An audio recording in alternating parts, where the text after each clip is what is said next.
सभी पत्रकार साथियों को नमस्कार।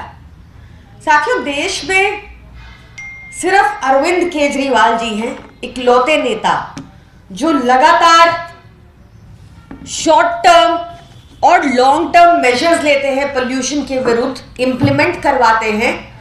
और इसी वजह से इस साल दिल्ली में 8 सालों में सबसे बेहतर हवा थी। आंकड़े बताते हैं कि दिल्ली में इस बार 31% पोल्यूशन कम हुआ। केंद्र सरकार को भी ये स्वीकारना पड़ा। अपने इकोनॉमिक सर्वे जो पार्लियामेंट में टेबल किया था 2022-2023 का, कि दिल्ली में इस बार 8 सालों में सबसे बेहतर हवा थी। सीएक्यूएम के आंकड़े भी दिखाते हैं कि पंजाब में इस बार अभी तक पिछले साल के मुकाबले 50 से 67% पराली कम जली है। जो पराली पंजाब में अभी जल रही है वो यहां से 500 किलोमीटर दूर है, और जो पराली हरियाणा में जल रही है वो यहां से करीब 100 किलोमीटर दूर है। दिल्ली के सबसे करीब राज्य हरियाणा है, तो जरूरी है कि समीक्षा की जानी चाहिए कि 2014 से खट्टर सरकार ने प्रदूषण को लेकर हरियाणा में क्या स्टेप्स उठाए।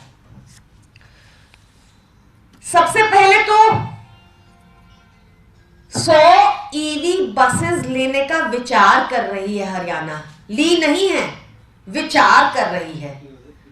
वहां पर अभी भी जो बसेस चल रही हैं वो बैंड फ्यूल, जो दिल्ली में फ्यूल बैंड है BS3 और BS4, इसी पर बसेस प्लाई कर रही हैं।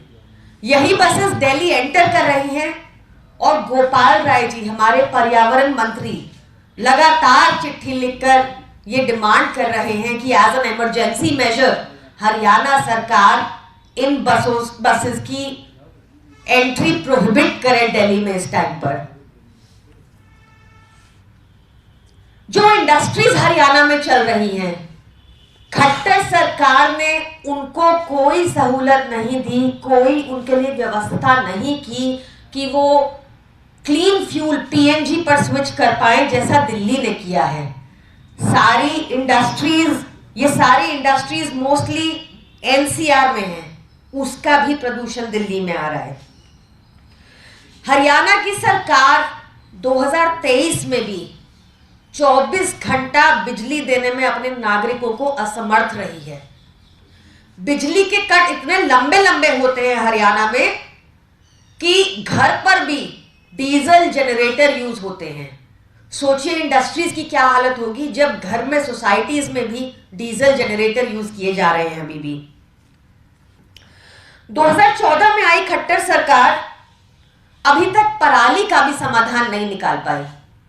अगर पंजाब की सरकार ने एक साल के अंदर ही 50 से 67% रिडक्शन करके दिखाया है, तो हरियाणा की खट्टर सरकार 2014 से ये करने में विफल क्यों रही है। मैं देख रही थी 23 नवंबर 2023 को टेंडर ओपन होगा, जो 16,000 बेलर मशीन्स रिपेयर मांग रही हैं, तो किसानों को तो कभी देंगे। किसानों पे सिर्फ FIR करना जानती है हरियाणा खट्टर सरकार। इन्होंने, हरियाणा की सरकार को जवाब देना चाहिए कि अगर इन्होंने किसी इंडस्ट्री के साथ टाई अप किया है जो पराली ले ले पेपर बनाने के लिए, गत्ते बनाने के लिए, ऐसा कोई अग्रीमेंट नहीं दिखा।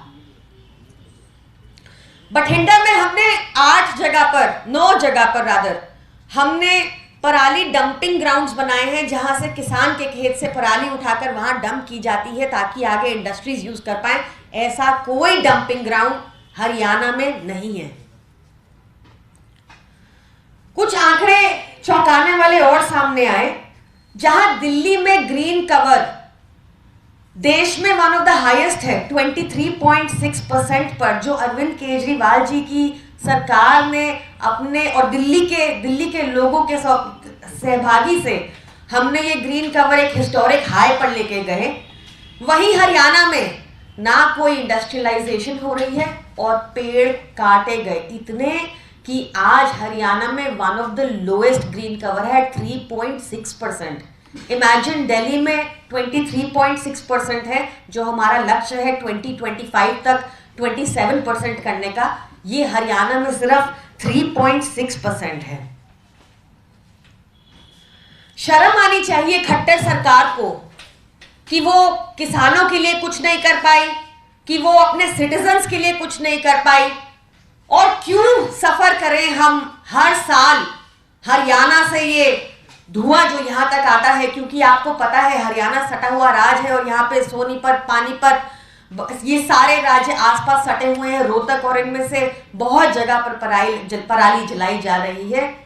ना खट्टर सरकार ने कोई लॉन्ग टर्म मेजर्स लिए, ना कोई शॉर्ट टर्म मेजर्स लिए। और तो और गोपाल राय जी लगातार वहां के पर्यावरण मंत्री से भी मिलने का समय मांगते हैं, क्योंकि एक एनसीआर का इशू है जिसमें हरियाणा का एक बड़ी भागीदारी है जो पोल्यूशन दिल्ली में आ रहा है, तो वो समय भी नहीं मिलता, वो मीटिंग भी नहीं करते।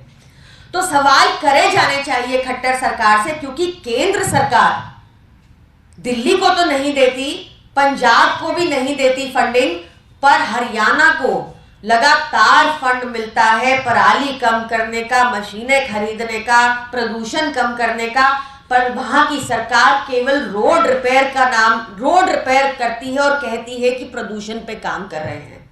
तो बहुत जरूरी है कि हरियाणा से सवाल पूछे जाएं और उनको जवाब देना चाहिए। धन्यवाद। अभी पूरा एक तरह से ठीकरा हरियाणा पे फोड़ रही है, लेकिन दिल्ली के भी तो कई सारे मुद्दे हैं जिन पे काम किया जाना चाहिए। मतलब 100 किलोमीटर भी काफी दूर होता है, आप लोग ये कह रहे हैं कि हवा नहीं चलती है, वहाँ का प्रदूषण नहीं आ सकता, तो यहाँ के भी तो अपने कुछ कारण हैं या हरियाणा के लिए आ रहे हैं। मैंने ऐसी एक पीसी अक्टूबर की शुरुआत में भी की थी प्रेस वार्ता, जिसमें मैंने बहुत डिटेल में बताया था कि दिल्ली की सरकार ने क्या लॉन्ग टर्म और क्या शॉर्ट टर्म मेजर्स लिए हैं। मैंने बताया था कि कैसे यहाँ पर हम लोग सब पीएनजी फ्यूल पर शिफ्ट कर चुके हैं, सारी इंडस्ट्री कंप्लायंस हो चुकी है और सारी इंडस्ट्री 1700 प्लस इंडस्ट्रीज हैं जो सारी पीएनजी फ्यूल पर चलती हैं। यहाँ पर 24/7 बिजली आती है, तो कोई जनरेटर इन्वर्टर की जरूरत नहीं पड़ती, वो प्रदूषण नहीं होता। यहाँ पर वेस्ट मैनेजमेंट प्लांट, अभी रिसेंटली अरविंद केजरीवाल जी ने इंडिया की लार्जेस्ट कैपेसिटी वाला वेस्ट मैनेजमेंट प्लांट का भी उद्घाटन किया था। आप देख रहे होंगे जो हम लोग वाटर स्प्रिंकलर्स लगातार रोड पे यूज करते हैं, और उसमें इस बार एक ऐसा सेडिमेंट भी मिलाया गया है जो डस्ट को लंबे टाइम तक सेटल करे, और ये आपको नतीजों में भी दिख रहा है। पर हरियाणा की जिम्मेदारी कैसे लें? हरियाणा की सरकार हमारे किए काम पर पानी फेरने का काम करती है, उसके अलावा कुछ नहीं।